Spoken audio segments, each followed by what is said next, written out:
নকওঁ যেন গো মাংস মুছলমানৰ প্ৰধান খাদ্য, মানুহে খাই ভাল পায়। আজি যদি গো মাংস খোৱাৰ ফলত যদি কাৰোবাৰ এনেকুৱা নজিৰ দেখাই দিয়ক যেন গো মাংস খোৱাৰ ফলত অস্বাস্থ্যকৰ, তেনেকুৱা এটা আইন আছে যেন যদি অস্বাস্থ্যকৰ খাদ্য খালে মানুহৰ বেমাৰ আজাৰ হয়। আজি চাওক, মদ খালে মানুহৰ বেমাৰ হয়। আজি মদ খোৱাটো তেওঁলোকে কিয় নিষিদ্ধ নকৰে? আজি মদৰ ফলত, ড্ৰাগছৰ ফলত মানুহৰ জীৱন ধ্বংস হৈ গৈছে, এটা পৰিয়াল ধ্বংস হৈ গৈছে। সেইবিলাক বন্ধ নকৰি আজি গো মাংসৰ লগত লৈ পেলাই লাগি আছে কিয়? আজি দেখাই দিয়ক হিমন্ত বিশ্ব শৰ্মা ডাঙৰীয়াই যেন গো মাংস ভক্ষণ কৰাৰ ফলত মানুহৰ বেমাৰ হৈছে, মানুহ মৃত্যুমুখত পৰিছে। তেনেকুৱাতো নজিৰ নাই। আৰু তেনেকুৱা হ'লে হয়তো বিভিন্ন সময়ত তেনেকুৱা বিভিন্ন ধৰণৰ বাতৰি পৰিব নহ'লে হয় বা কিবা সিদ্ধান্ত চৰকাৰে ল'লে হয়। কাৰণ গো মাংস মানুহে খাদ্য হিচাপে ব্যৱহাৰ কৰে। ইয়াৰ কোনো ধৰ্মীয় আৱেগ বা অনুভূতি নহয়। কাৰণ আমাৰ মানুহখিনিয়ে সচৰাচৰ মানুহখিনিয়ে গো মাংস ভক্ষণ কৰে, এইটো অপ্ৰিয় সত্য কথা।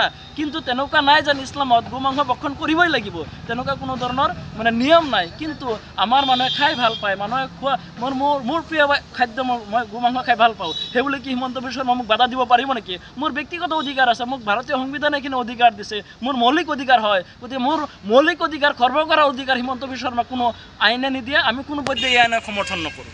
সংবিধানক মানি চলিম, কিন্তু হিমন্ত বিশ্ব শৰ্মাৰ হঠকাৰী সিদ্ধান্তক আমি মানি নলওঁ। কাৰণ ভাৰতবৰ্ষৰ বিভিন্ন ৰাজ্যত অমুছলিম ব্যক্তিসকলেও কিন্তু গো মাংস ভক্ষণ কৰে। আজি চাওক, বৰদিন আহিবলৈ বেছি দিন নাই।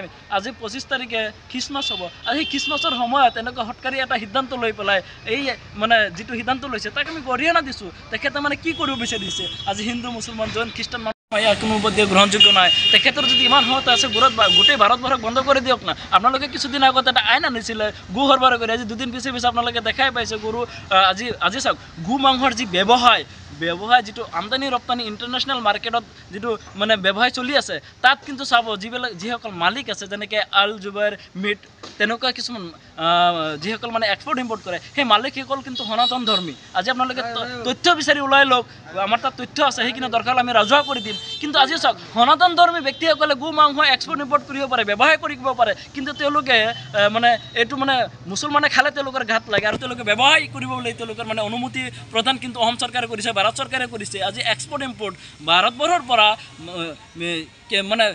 বিভিন্ন আন্তঃৰাষ্ট্ৰীয় পৰ্যায়ত গো মাংস যেন এক্সপৰ্ট ইম্পৰ্ট কৰা হয়, তাৰ লাইচেঞ্চটো ভাৰত চৰকাৰে দিছে। গতিকে এই ক্ষেত্ৰত হৈছে এটা বেকুবৰ্ণা ৰাজনীতি। কাৰণ গো মাংস ভক্ষণ কৰাটো আন্তঃৰাষ্ট্ৰীয় পৰ্যায়তো আছে, ইয়াক কোনো পধ্যে বন্ধ হ'ব নোৱাৰে। এনেকুৱা এটা হঠকাৰী সিদ্ধান্ত কিন্তু মুছলিম ছাত্ৰনেতাই কোনো পধ্যে মানি নলয়। আমি পুনৰবাৰ আহ্বান জনাম যেন কিছুমান ৰাজনৈতিক নেতাই ব্যক্তিগত লাভালাভৰ বাবে কিছুমান মন্তব্য দিছে, সেয়া কিন্তু কোনো পধ্যে গ্ৰহণযোগ্য নহয়। আজি চাওক, বিগত উপ নিৰ্বাচনৰ পিছতেই আমি দেখা পাইছিলোঁ যেন এছামে গো মাংস লৈ পেলাই এটা ৰাজনীতি কৰা বোকাচটুৱা ৰাজনীতি আৰম্ভ কৰিছে। সেই বোকাচটুৱা ৰাজনীতি আপোনালোকে বন্ধ কৰক।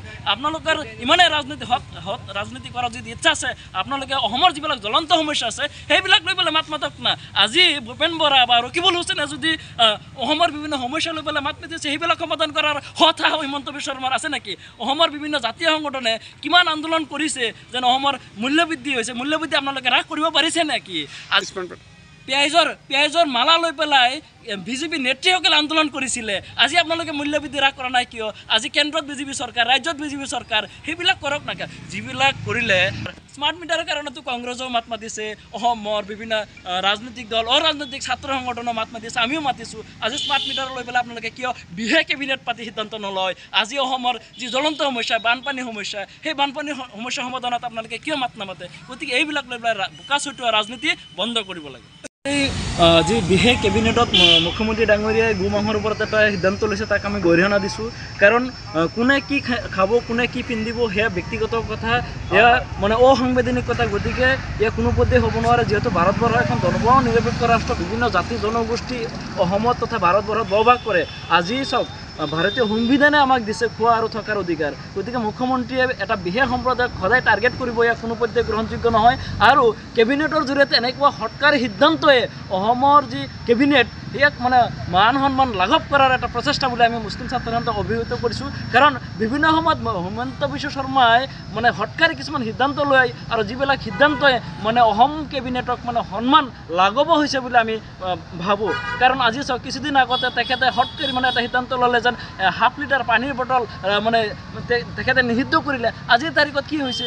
তাৰমানে কি, তেখেতে প্ৰথমতে এইবিলাক নিষিদ্ধ কৰিব, তাৰপিছত আকৌ এইবিলাক চলাব দিব। এটা কম্প্ৰমাইজ হয় নেকি? আজি হাফ লিটাৰ পানীৰ বটল যেতিয়া পাব্লিক প্লেছত চলি আছে কেনেকৈ চলি থাকিল তেখেতেতো কেবিনেটত সিদ্ধান্ত লৈছিলে গতিকে আজি এইবিলাক কি মানে বেখুবৰ্ণনা কৰিছে গতিকে মুখ্যমন্ত্ৰী মহোদয়ক মই আহ্বান জনাইছোঁ মোৰ ফালৰ পৰা কাৰণ মই কি খাম মই কি পিন্ধিম সেয়া মোৰ ব্যক্তিগত কথা এইবিলাক লৈ পেলাই ধৰ্মীয় মেৰীকৰণ কৰিব নালাগে আজি আপুনি যদি কোনোবা বিৰোধী দলৰ নেতাৰ কথাত আপোনালোকে ইমান মানে দৃষ্টি আকৰ্ষণ কৰিছে আজি তেওঁলোকৰ বিভিন্ন দাবী উত্থাপন কৰি আছে সেইবিলাক কিয় আপোনালোকে সমাধান নকৰে অসমৰ যিবিলাক জ্বলন্ত সমস্যা আছিলে বানপানী সমস্যা লৈ পেলাই আপোনালোকে অসম আন্দোলন কৰিলে সেইখিনিও নহ'ল আজি অসম আন্দোলন কৰাৰ সময়ত আপোনালোকে যিবিলাক মানে মুখ্য সমস্যাবিলাক আছিল সেই সমস্যা হৈ থাকিল সেইবিলাক লৈ পেলাই আপোনালোকে ৰাজনীতি কৰিছে কিন্তু আজি এই গোমাংসৰ নিহিত কৰাৰ ফলত কি আজি মূল্যবৃদ্ধি হ্ৰাস হ'ব নেকি আজি তেলৰ দাম পিঁয়াজৰ দাম কমি যাব নেকি গতিকে সেইবিলাক যিবিলাক সিদ্ধান্তই ৰাইজৰ উপকাৰ হয় সেইবিলাক সিদ্ধান্ত আপোনালোকে লওক আমি আকোৱালি ল'ম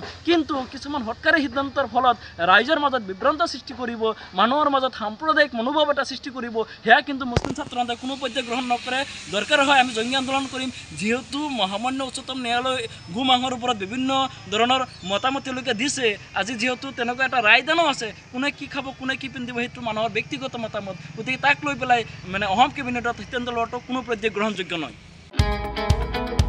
মহানগৰীত উৎকৃষ্ট হোটেল দ্য ভিলা আদৰ্শপুৰ বাৰ্লিন নম্বৰ 1 কাহিলীপাৰা সৰ্বশিক্ষা অভিযানৰ কাৰ্যালয়ৰ কাষতে হোটেল দ্য ভিলাত আছে উৎকৃষ্ট মানৰ সা সুবিধা